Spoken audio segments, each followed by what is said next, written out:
Depuis quelques jours, l'opinion nationale et internationale assiste avec effroi à la mise en application d'un processus piloté par les forces extérieures hostiles à la liberté et mis en œuvre dans nos pays ouest-africains par des mercenaires apatrides tapis dans des partis politiques et des structures improprement qualifiées de société civile. Le modus operandi est bien connu.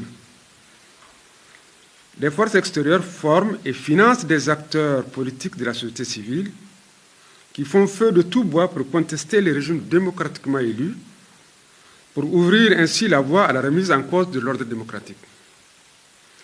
C'est ce qui s'est passé au Mali, au Burkina Faso, et c'est ce que caressent certains acteurs depuis longtemps identifiés. C'est ce projet qu'ils veulent mettre en œuvre dans notre pays, occultant intentionnellement les réalités sociopolitiques du Niger.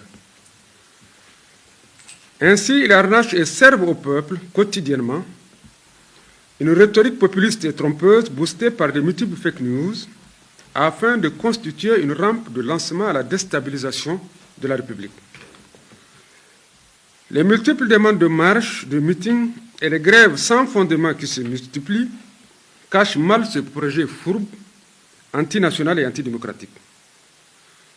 Pour preuve, la disponibilité des plus hautes autorités nationales à être à l'écoute de ces agitateurs et maintenir un canal officiel d'échange et de dialogue n'a rencontré en retour que de la médisance, d'injustifiables demandes de manifestation et la continuité de la mise en œuvre de l'agenda putschiste dans lequel ils se sont inscrits. Les grèves organisées la semaine passée par certaines corporations syndicales, celle avortée et le meeting que la tête de pont de cette félonne organisation, tournons la page, entend organiser le vendredi 11 février 2022, après la grande prière, procède d'une stratégie globale de déstabilisation de notre pays et de ses institutions. Ce travail subversif engagé contre l'intérêt du Niger que mènent ces vendeurs d'illusions et la nécessité d'une vigilance citoyenne justifie la publication de la présente déclaration des leaders de la société civile nigérienne. Ainsi, nous, acteurs de la société civile nigérienne, soucieux de la consolidation des acquis démocratiques arrachés de haute lutte, demandons 1. Aux autorités de prendre toutes leurs responsabilités pour que les auteurs de cette entreprise de trahison nationale soient confondus et traités comme tels, conformément aux dispositions légales en vigueur. 2. Rappelons à l'opinion nationale et internationale que les leaders de la fameuse TLP, demandeurs du meeting du 11 février prochain et de nombreuses autres demandes de marche ces dernières semaines, sont perpétuellement en conflit avec la loi.